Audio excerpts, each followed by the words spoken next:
Welcome to Horsepower, Chrome, and Rust, covering car culture and the automotive world with Shane Osborne, Brady Wright, and Steve, the producer, Johan. Let's see what's up this week. Hey, we are back. It is Tuesday, February 4th, 2020. Brady Wright, Shane Osborne, Steve, the producer, Johan, joining millions of listeners. This is the 123rd episode of Horsepower, Chrome, and Rust. Thank you for joining us. You can find us on iTunes, on iHeartRadio, on Spotify, of course, Podomatic.com. Thanks for liking and following our Facebook page and all the cool stuff that you do. I also want to take a moment to welcome our newest sponsor, Witch Doctor Restoration. That's right. Let your project be a witch doctor project. Yes, big job, small job, dream job, crazy job, impossible job. You call 425-626-4135 and the witch doctor is in. That's it. How you doing, young man? I'm doing better. Good. I'm glad to hear it. On the downside of this being sick. Yeah, well, Shane has been gone for a couple of weeks because they basically opened up his nose and rearranged his head, and now he's back, and we're glad to have you. Our first segment is, as usual, back to the blacktop. Steve Johan has crafted a veritable steam shovel worth of cool stuff to talk about. What do you got this week? Steam shovel. I think that's steam it. Shovel. It's a Tesla steam shovel. It's electric steam shovel. Not steam shovel, steampunk shovel. The Frankfurt Motor Show was traditionally the world's largest auto show, as many know. It has now become defunct. It has been canceled, a victim of the declining public attendance and manufacturer participation. What killed the event threatens auto shows around the world. And basically that is less and less people are showing up because they can see all these things online now and some really cool three-dimensional type stuff and walk-arounds and that type of virtual tours on manufacturer websites. And so a lot of these car shows are just kind of going the way of the ostrich. So we don't want to hear that. Going but that's the way of the ostrich. Okay, dodo bird. Thank you. Yes. Ostriches are still around. Yes, what's wrong with you? I don't know. There seems to be more car shows this year. Yes, there are. Well, car shows. Yeah. But not the brand new roll them out kind of things. They've been kind of shifting things around. Oh, no, you can buy a car at a vending machine now. Oh, that is true.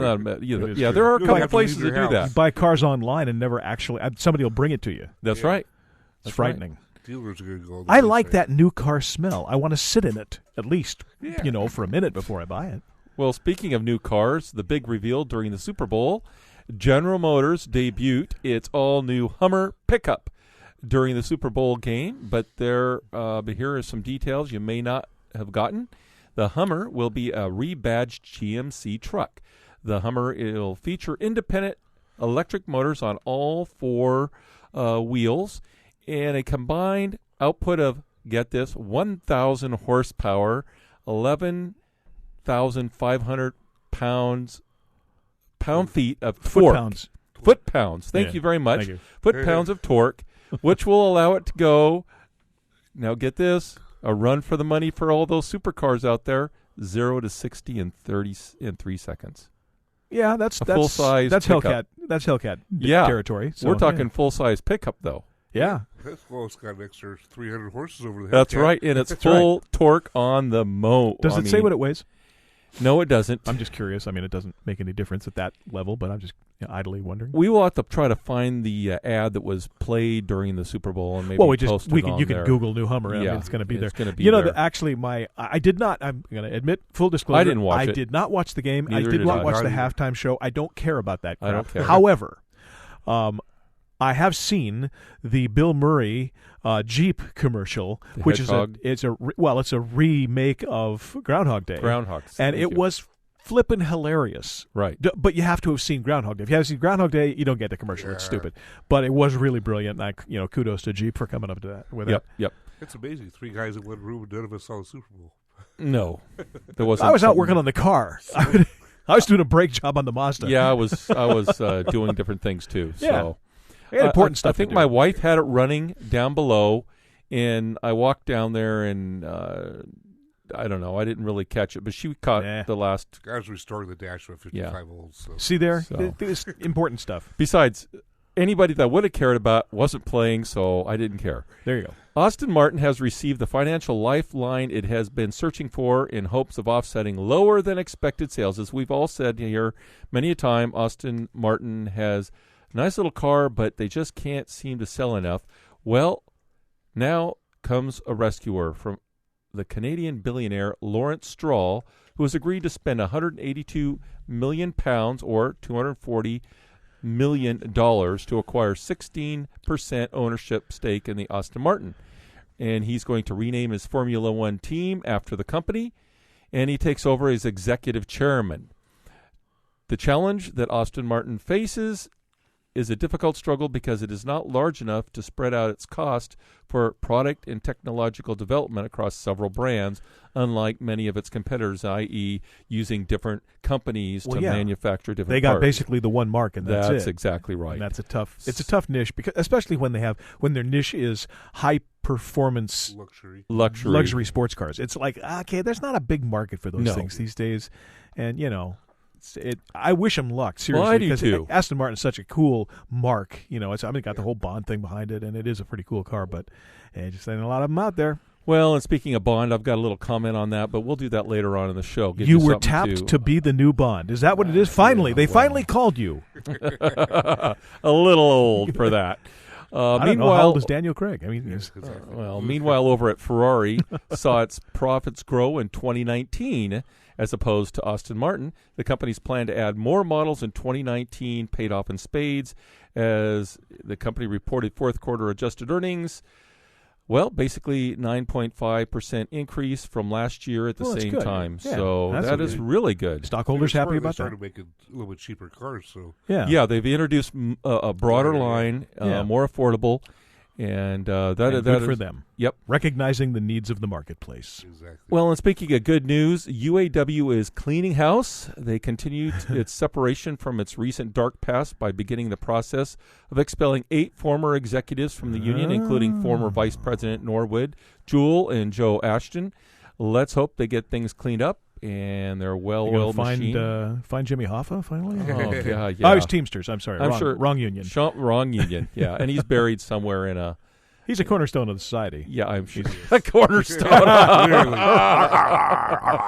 Cement. I'm here all week. That's right. Yes. Well, for everyone tip your wait staff.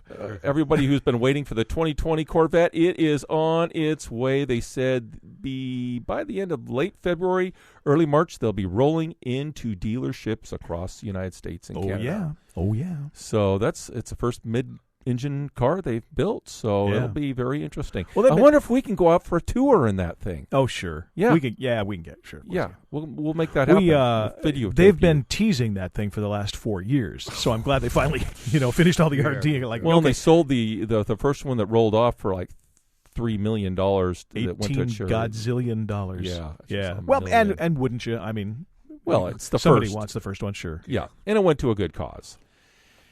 Yeah. Then my garage.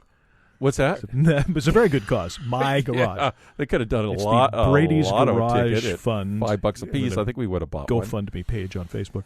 Well, Nissan Motor Company, which saw its U.S. sales drop 10% last year, is preparing to offer voluntary separation packages to older workers as it tries to resize itself to match lower sales. I'm sorry, but the voluntary separation package. Yes. That's get out. Get out. Here's your check. Old, Here's a box. Your crap is at the curb. I mean, it's come on. Early Voluntary. Retirement packages. Yes. An incentivized exit. Gosh, 10% drop in sales, and now they have to start laying people off. How long have you been working with us? Not counting today. Yes. What? Wait. What was that? This may be foreboding other things because they say that overall sales expected to be down this year. Tesla Motor Company... Toyota Motor Corp and Panasonic Corp have agreed to set up a joint venture called Prime Planet Energy and Solutions, which will develop prismatic or square-shaped batteries that will be available to any automaker, the two companies said in a statement on Monday. So this ought to be kind of cool. Prismatic battery. Well, we hope so. Versus a cube battery. Right. I thought they were all kind of cube. Aren't they all kind of rectangular? Rectangular. I don't know. Yeah. Well, thanks for tuning in. We'll talk more about square and rectangular stuff, and we will also talk about very cool, fast, hot cars. Our special guest is Lance Stander. He's coming up next on Horsepower, Chrome, and Rust. Oh, come on, guys. I got to go home and think of something funny. Well, the best I can do is, hi, this is Jeff from Cruising Northwest. Thank you for listening to Horsepower, Chrome, and Rust. Hey, does that rhyme? Stay with us. We'll be right back.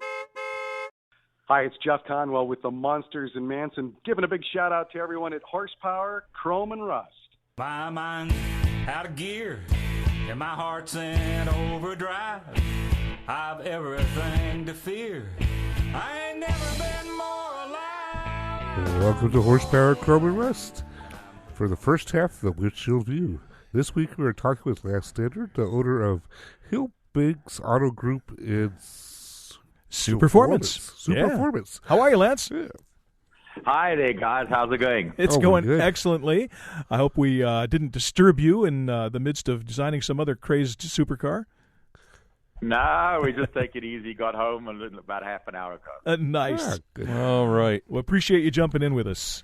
So, like Shane said in the opening, you're the owner of Hillbank Auto Group and also Superformance. I would like to know about both of those. Yes, so, me too. Tell us a little bit about Hillbank and how you got that started. Okay, so the background is Hillbank is an old family-owned company that comes from South Africa originally, and that's where I came 22 years ago. I thought I heard a little and I South brought Africa in there. Yeah, and I brought the Hillbank name across, and it basically got its name. My dad gave the company the name about 40-odd years ago, called it Hillbank, on the hill next to the bank, and called it Hillbank. Of course. And Makes sense. that stuck with us. And so we started a small hill bank in Costa Mesa, Southern California, selling the Superformance replica Cobras. And that grew, and when we looked again, the company Superformance was available, and the owner at the time was looking at just concentrating on the manufacturing of cars and not the distribution and worldwide sales. And he offered me the business, and we took it on, and we bought Superformance and all the intellectual property and the tooling and everything in South Africa. We don't own the factory, but we own everything to do with Superformance. And Superformance grew, and Superformance just sells to dealers. It does not sell to the public. Hillbank is a company that retails to the public Superformance and other cars. And then eventually we negotiated with Shelby, and we got the license to manufacture the Shelby Cobras, and later on the full distribution of all Shelby Cobras, Shelby GT40s, Shelby Daytonas, and anything else that Shelby built. The FIA Cobras, the Sebring Cobras, we do all of that for Shelby American. Super. And Superformance while we're at it, but I was just looking at the website, and I go back far enough that I remember the old AC Bristols.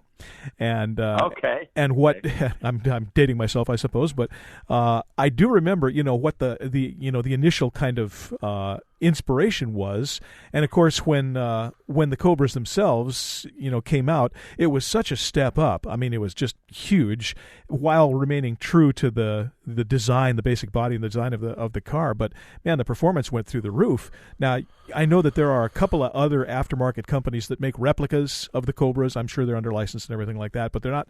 They're the purists will say that it's not No. true. Yeah, actually, to correct you, there are other replica companies, but we are the only company licensed by Carroll Shelby to produce Shelby cars, and the Superformance is the only licensed replica. Okay. So I was heading there to try to see, just what the arrangement was, because yours, looking at what's on the website, yours are dead on. I mean, it is the car. We try our best to get as close as possible. Yeah. So talk to us a little bit, because I think the confusion comes because I know you and I talked about this before the show. You manufacture them, but then you sell them through distribution or dealers, in Shelby America as one of the dealers. So you see your product in their factory or in their showroom, but you also sell them worldwide through dealerships, right? Yes, that's correct. So all Shelby dealers sell Shelby product, and we distribute the Shelby 60s cars. So Shelby American does all the new stuff, Mustangs, trucks, and all the rest. And Shelby American also sells, of course, the Cobras and GT40s and all the cars we manufacture too. Right. But you also sell your Superflow, Superformance cars to other dealerships all over the way, is correct? Yes, we sell all over the world. Superformance and a company that we distribute the Shelby vehicles under, Shelby Legendary Cars, sells to dealers throughout the world. So when you have a car or a group of cars that are so iconic, they're so, evocative of just about everything that supercars are all about, performance cars, how do you decide what, standard equipment, what optional equipment, what sort of package that you put together? How do you decide what's the right thing? What goes into the R&D of producing one of these things? It's not difficult for us because we actually copied what Carroll did. Carroll had all this correct. He knew what was the next step that needed to happen. It started with a little slab side Cobra, which was the AC, as you'd mentioned earlier. Right. And the best example of talking about the little AC Cobra was it was a British car with that light handling of a British car with now an American powertrain in it, which just completed the car and changed the whole characteristics of the car, but still a very cool driving car. Oh, sure. So Carroll went in. From there on, he developed the Sebring Roadster, which were the Cobras that really won a lot of races. And then he went to the next step, the FIA Cobra, and that got a world championship, connected with the Daytona. So it tells you that what he did was correct. We just had to do the same as he did. And, of course, we brought some modern manufacturing techniques in, and, of course, more modern componentry, better brakes and stuff like that. But the basic car, you're getting the real feel, the real deal, as if you bought something in 1965. And we tell everybody, in one of our showrooms, you can relive 1960s, the 1965 cars, and the best of them, and we have them all available. That's so just now, truly amazing. Now, do you sell these with the complete drivetrain, the engines and all that, or do you sell them without the engines? So at this time, we're not allowed to sell them with the drivetrain. We're not allowed to sell them with the engine and the transmission. So there are installers around the country that will complete the car for the customer. They put the engine and the transmission in.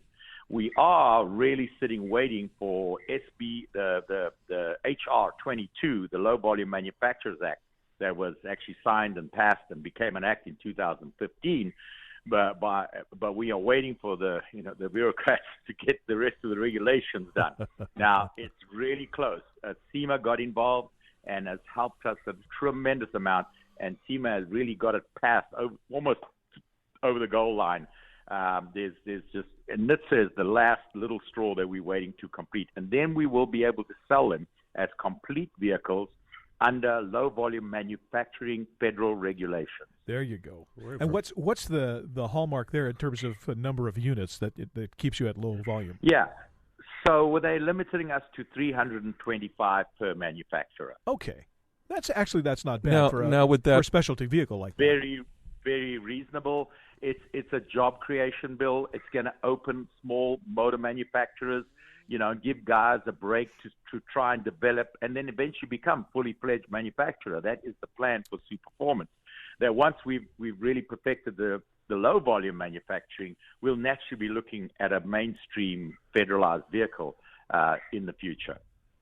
Well, so I want to back that up because right now, because of not being in that classification, you are not able to actually put motors in these things and get them certified. Am I correct about that? That's correct. Yes, that's correct. Now, if we export, we can build them complete for export, but we can't build them complete and leave them in the U.S.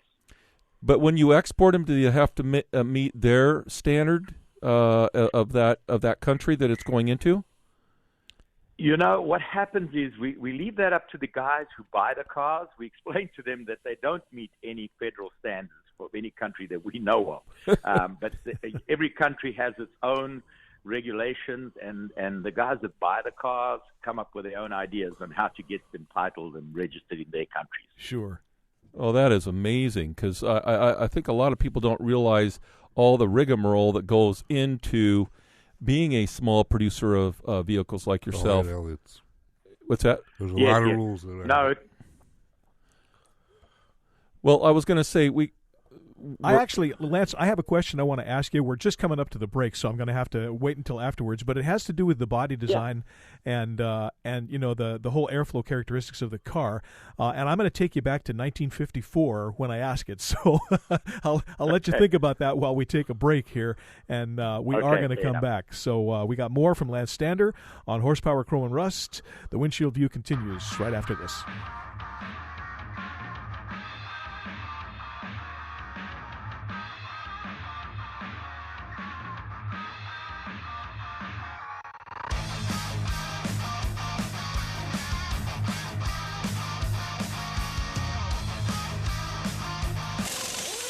More Horsepower, Chrome, and Rust after these messages. This is Jerry Heasley, and you're listening to Horsepower, Chrome, and Rust, the greatest show I've been on in at least the last year.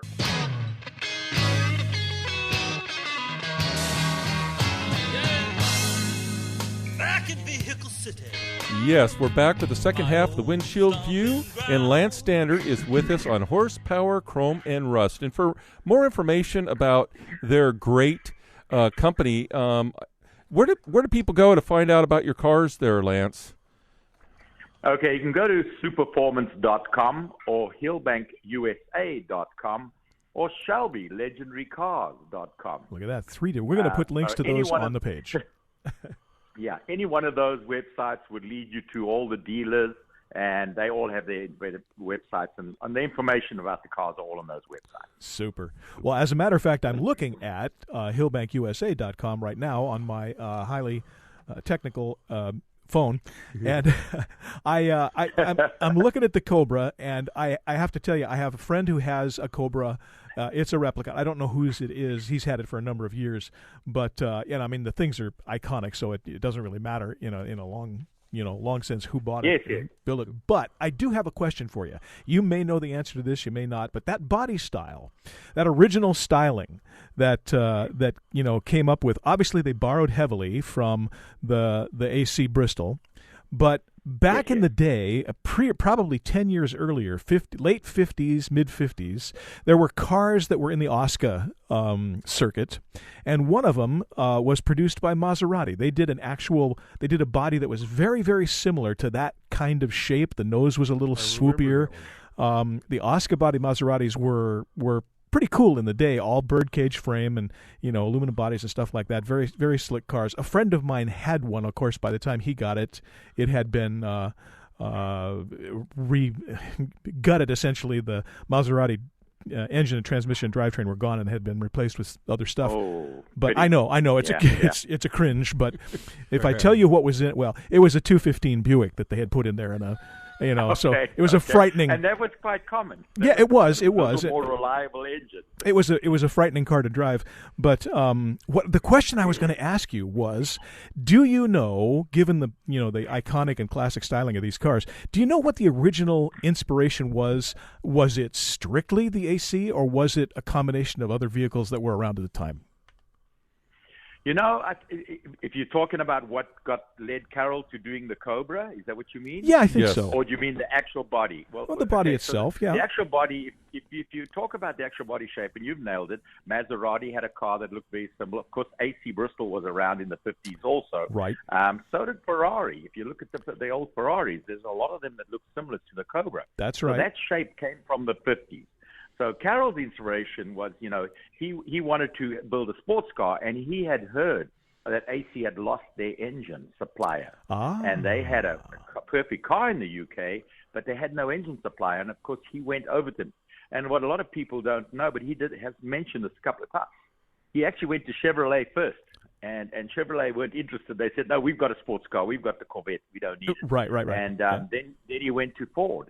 And he got the engine, and he went back to AC car. He initially went to Ford and said, look, I've got this car. I've got it all signed up and agreed. And at that stage, he didn't. And he then went to AC and said he's agreed with Ford that he could get the engines. And, of course. And Ford had just given him a few engines. And that's how he put the whole thing together. He was a very enthusiastic guy and somebody that made stuff happen. He just knew he could make it happen, and he did. Well, of course, now that Ford versus Ferrari is out in the theaters, people are getting kind of a look at.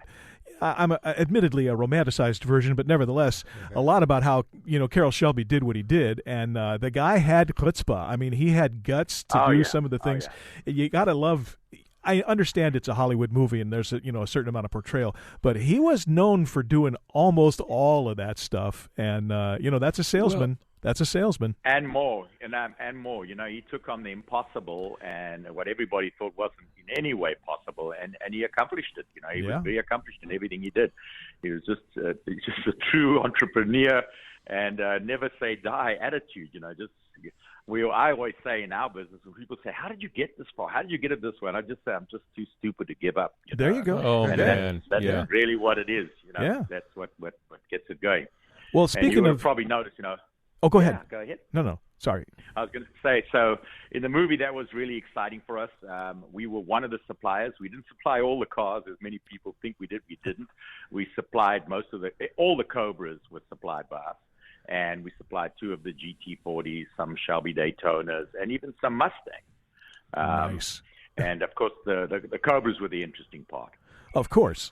Well, and so what I was going to ask, since the Cobras are as much of a landmark as they are, I'm noticing on your page that the Superformance Mark III 20th anniversary model has now become the thing that I want under my Christmas tree this coming year. My wife may not buy into this, but one can hope. How did you come up with the package for that particular car? Because I have to tell you, if you're listening here, no matter where you are, go to your computer or your phone right now and go to hillbankusa.com and go to look at the Superformance Mark III, the 20th anniversary edition. As near as I can tell, it's got everything that a Cobra is supposed to have, but tell me how you came up with that. Well, firstly, unfortunately, we can't supply your 20th anniversary anymore. They all sold out. And, that doesn't mean I can't want one, Lance. I can want one. We can find you a used one. They were successful. I have to give credit here to one of my dealer friends that had done a car very similar. And we just liked the concept of the way he did it. And then we made a couple of changes. And the stripe we ended up doing was a ghost stripe in that car. And it's a gold ghost stripe. And the car just looks amazing. When you see it in the sun, it's mind-blowing. If you see it in the dark night, it just looks black with a kind of a very light stripe that you can hardly notice. It's a ghost stripe. Yeah. And then, of course, the bigger wheels, we're putting the gold in. It just was a striking car. It's Every gorgeous. one of our anniversaries, the 10th anniversary were pretty cool also. They were either gray or sunset red, and we had gray interior and stuff like that. But I think the 20th was probably the best one we've done to date. But hang on, we've got our 25th coming soon. So I see. Well, what's the base price on one of these things? They started approximately $52,000. Right. And when we say base, ours are pretty complete. The roller is all painted, all wired, wheels and tires, all the electrical is run, and if you hook up the battery, everything comes on and works. The fuel lines are run, the brake lines are done, the brakes are fully functional. It's as if you drove a car into a workshop, removed the engine and transmission and drive shaft. The rest is all there. We supply the headers and the side pipes included at that price.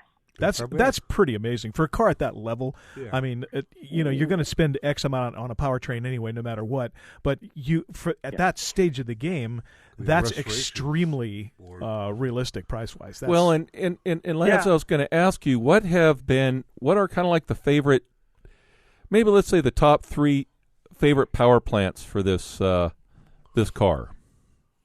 So basically, it's been the Windsor engine all along in the Superformance car. Yeah. When we do the Superformance, everybody goes with a 351 Windsor, stroke to 402, 427, either from Ford Racing, from Roush, from Blueprint Engines, or other companies like that. In the Shelby Cobras, 90% of them get the big block FE from Shelby engines. Aluminum block Shelby engine, and that's the most common in the actual Shelby 427 we sell. But in the Superformance car, most common is the Windsor small block 427. I'm sorry, we have to take a momentary break here. Shane is drooling on the microphone. Sorry. I would talk Cobras with you all night long, but I do have to ask about the GT40. It's another total icon, and of course the Ford versus Ferrari movie features it, prominently. Tell us a little bit about that one. So the GT40 was very exciting for us. After we did the Cobra, we did the Shelby Daytona, and that took us approximately 5 years. But we were in discussions, in negotiations to build the GT40. And Superformance, after the year 2000, did not want to do anything that wasn't licensed by the original manufacturer or the company or anything to do. But we had to have credibility for the car, and it took us a long time negotiating with different companies and to get the correct information to do the car correctly. Eventually, we had sat down with SAPA, who were the owners of the trademark, GT40 trademark. We then also had negotiations with Lee Holman, who had lots of blueprints and stuff for the GT40. We met with ex-employees of Ford Advanced Vehicles in the UK, got all the blueprints, got all the information we could there, more from owners that were in the US. It was a hell of a process. We actually started roughly around 2001 with the development of the GT40. And the first ones hit the US in 2006. So it took us 5 years on the GT40, but we wanted to do it correct. It's an all-steel monocoque, over 220 pieces of steel, pressed steel, welded together to make the original Ford monocoque that was done. And we have done some modifications, some upgrades, better steel. We're using zinc-coated steel, so we don't have the rust issues that they had back then, and a couple other things. Because the GT40 was built as a race car, not really as a street car, and it was strong enough to finish a race and light enough to finish the race. So we've had to make some changes to make it a little stronger, because I've got owners now with 60 and 70,000 miles on their GT40s, and that wasn't one of the plans for the car originally. Wow. So now I want to take you back for a moment. Where are these manufactured? You said, are they still manufactured in South Africa? Yes. All my cars are done in South Africa, all the fiberglass cars and all the GT40 cars. Some of the aluminum bodies we source from England, Poland. We've even got a source in Italy for some of the aluminum bodies. And then they ship to South Africa, painted, completed, built as rollers, and shipped to the U.S. Well, when you consider all that different factoring that goes into building one of these rolling pieces of art, your pricing is very reasonable.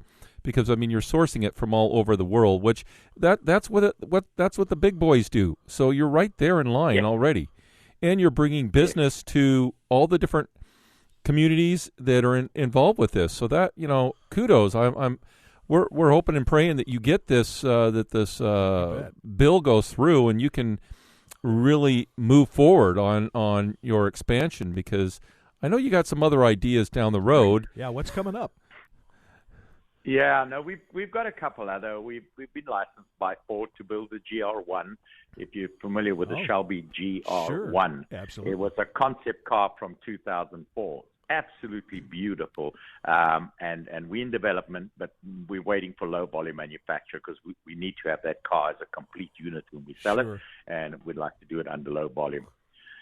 There's other iconic cars from the 60s, from different, now we're moving a little away from Ford, but to one of the other big manufacturers, and I'm going to leave it at that for now. Okay. It's an exciting car that we've got in negotiations to come from Superformance also. Now, what are you finding that demographic-wise, are you reaching into a younger market, or is it with that have a little bit of money, or is this what's your mean demographic that you're reaching for right now? Because it's such an iconic, a thing out there, the 60s.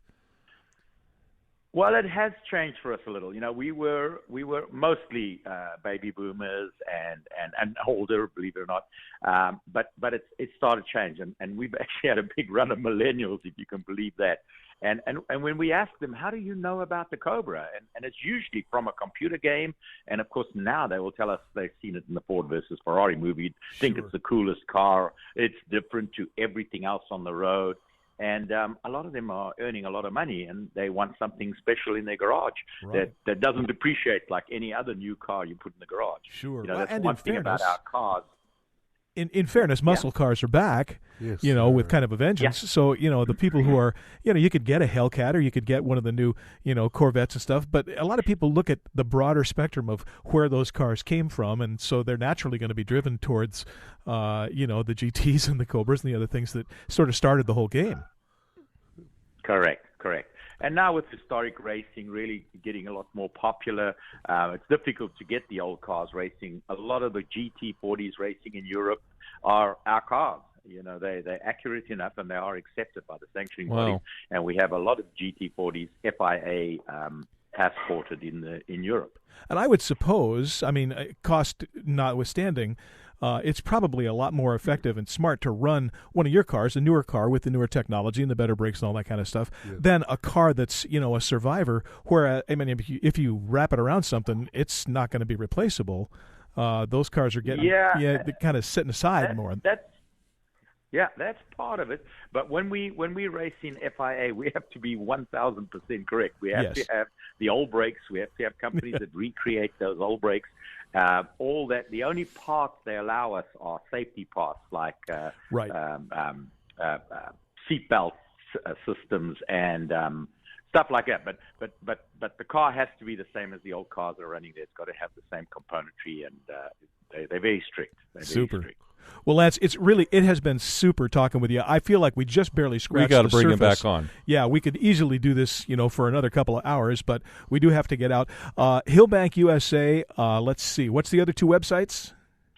Superformance.com, and that's SUperformance.com, or ShelbyLegendaryCars.com. Excellent. We will put those on our website. Thank you, Lance Stander, for stepping in to Horsepower, Chrome, and Rust this week. Thanks very much, guys. Enjoy it. Right back with these messages.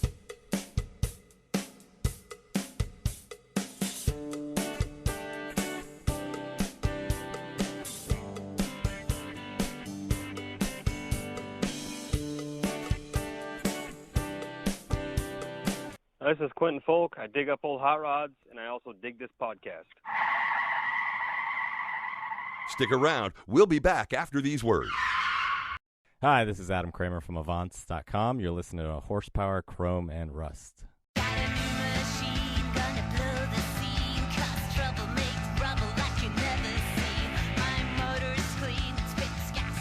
Welcome back to Horsepower, Chrome, and Rust. It's time for Cars Confidential. And this week we have another exciting story from the old Car Nut book. Oh, we do. And it is actually an exciting story. Oh, it's actually not the old Car Nut book. It's been. It is, yeah. Actually, we have we've been reading the old Car Nut book for a while, and it's still been a a while, thing. Shane. Well, we've kind of dipped into another book. What we're doing now is Lance Lambert has kindly allowed us to read some stories out of Fenders, Fins, and Friends. And when I say kindly allowed us, he says, "Of course, do it." Of course, any promotion for Lance is just fine.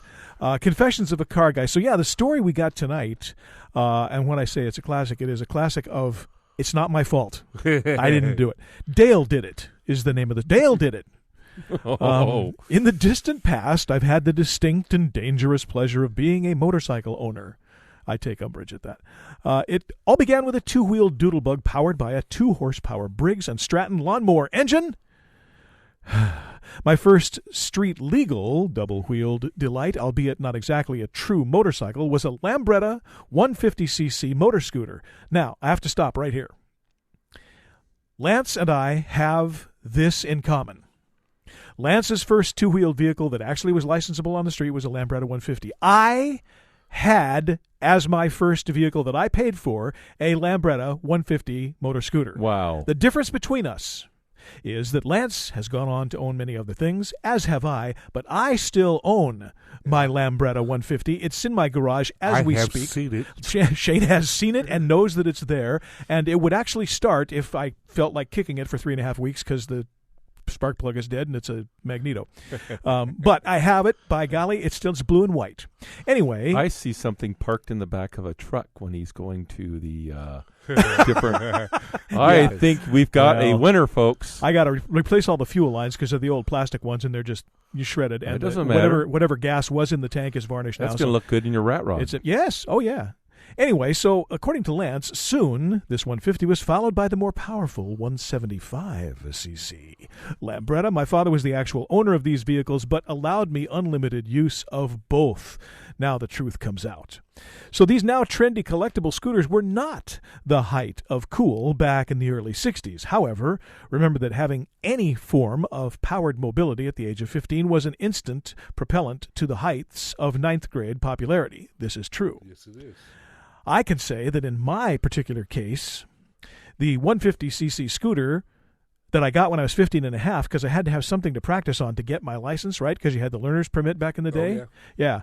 I got my first ticket on that scooter before I was 16. I'm not proud of it, but there it is. So at the age of 16, Lance left the scooters in the garage and purchased a well-used vehicle that traveled around on four wheels. All went well until my buddy Dale knocked my world off its axis. Dale was, and still is, one of my best friends. We met on our first day at Mrs. Plotz's kindergarten class at Franklin Elementary School in Tacoma, Washington. Dale introduced himself and helped me through what I still remember as a very traumatic beginning to a less than stellar academic career. Dale joined me in many of my life's high points and helped me through a few of the low points. He was the one neighborhood kid about whom my parents would say things like, "How's Dale? We haven't seen him in a few days. We wish you'd get good grades like Dale does." The two most momentous things that Dale did for me were to get me off the road to Hoodlumville and a few years later get me back on the road to two-wheeled pleasure. Visualize this, if you will. It's a beautiful sunny day in the summer of 1967, and a few of my buddies and I are sitting on the porch of my house. Off in the distance echoed the unmistakable sound of a Honda 305 Scrambler. These bikes revolutionized the motorcycle world by proving that despite Britain's best efforts to the contrary, motorcycles could be both affordable and reliable. Yes, having owned British bikes. Yes. The Honda's sound grew louder, and up rode Dale on a brand new Scrambler, the High Pipes. Honda had managed to design a bike that was both beautiful and looked like a respectable motorcycle should look. At the time, the market was flooded with many choices of small output bikes that unfortunately looked like nerdy motorcycle wannabes. Real bikes were British manufactured Triumphs, BSAs, Nortons, Matchless, or the American Gorillas built by Harley-Davidson. Japanese manufacturers made many dependable bikes, but they had yet to design one that had strong appeal to the American market. I grabbed my ever-present camera and took a picture of Dale on his new steed. It's right here in the book. His contemporaries always had him on varying level of pedestal, and on this day that pedestal shot up to a new height. There was only one way to deal with this, and that was go buy a new 305. The local and only Honda dealership had a showroom full of these bikes at a very reasonable $775 out-the-door price. This included a helmet that, at a later date, probably saved my life. I digress. My mother, being of moderately sound mind, refused to co-sign for the purchase of the bike. I consulted with another good friend, Bob, about my financial dilemma. Bob's mom, having raised Bob and, as a result, no longer being of sound mind, agreed to co-sign for the necessary loan. On that day, Bob's mom became my new best friend and my mother's public enemy number one. Out of the showroom I rode, along with 7 of my buddies on their new 305s. Wow. Within a couple of weeks after Dale's two-wheeled arrival, a new motorcycle gang, consisting of several of his childhood pals, were all riding motorcycles and terrorizing the local streets. The first thing we all did to our new 305s was to take off the mufflers. Of course you did. Of course. That goes without saying. A sweeter sound will never be heard than that of an unmuffled 305 Scrambler. The second thing to do was not to do a second thing. These bikes were perfect right out of the box with a silver and black paint scheme, graceful and aggressive fenders, and a seat big enough to be comfortable but small enough to force your girlfriend to snuggle up close. This was diabolical design. That motorcycle was my only means of transportation, due mostly to pleasure and poverty. The pleasure resulted from the wind in my face and the power at my fingertips. The poverty was from the hefty $35 a month payments. My buddies and I would ride to faraway exotic locations like Portland, Oregon, or Walla Walla, Washington. Mm-hmm. We even went to a foreign country by crossing our northern border and spending a few days trying to figure out how fast 80 miles an hour was in kilometers. It wasn't long before my crowd sold off their bikes to finance the purchase of more useful transportation. I chose to step up to a prestigious Triumph 650 Bonneville. That's another thing Lance and I have in common. This was the beginning of the end of my motorcycle riding career. See, now, while I did have a Lambretta, and Lance had a Lambretta, I had a Triumph 650, he had a Triumph 650. That was not the end of my motorcycle riding career.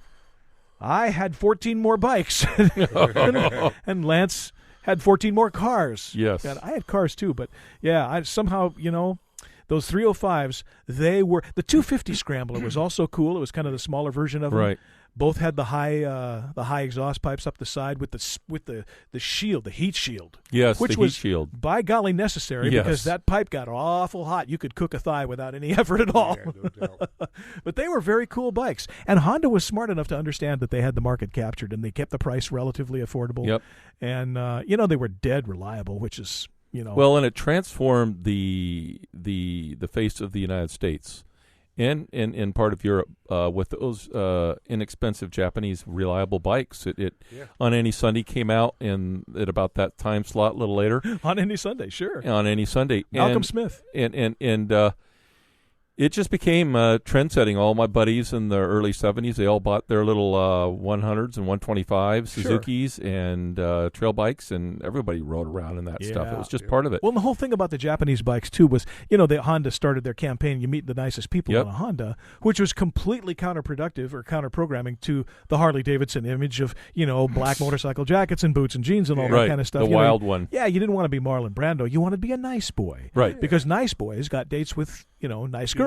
Whereas some of the girls liked a bad boy, but their parents didn't like a bad boy, and so showed up on a Honda, you were in. You were safe, more or less. They thought. Yeah. But yeah, I mean, it was a brilliant piece of work, and of course they coupled it with making a dead reliable bike. And there's nothing wrong with that. What have you got a picture of? My first Suzuki. Oh, he has a Suzuki. Shane is showing me a picture of him as a mere sprout. With a Suzuki. Oh, there you go. Is that a 125? There it is, 125. Yeah. That might have been, I think that's what my buddies had. Here, I'll send you a picture they had the yellow, page. was the 125, and the red was, they had the red and the yellow versions of these things. I rode that bike for, I was probably 18. Oh, yeah. Yeah, well, they were great. They were lots of fun. I spent a lot of time on the back of my buddies. Yes. 2 strokes, though. Yes. Loud. Well, stay right here for this week's trivia and more Horsepower Chrome and Rust right after this.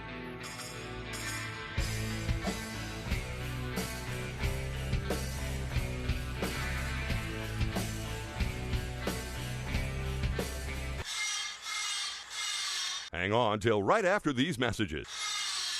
This is Vince LaViolette from Shelby American in Las Vegas, and you're listening to Horsepower Chrome and Rust.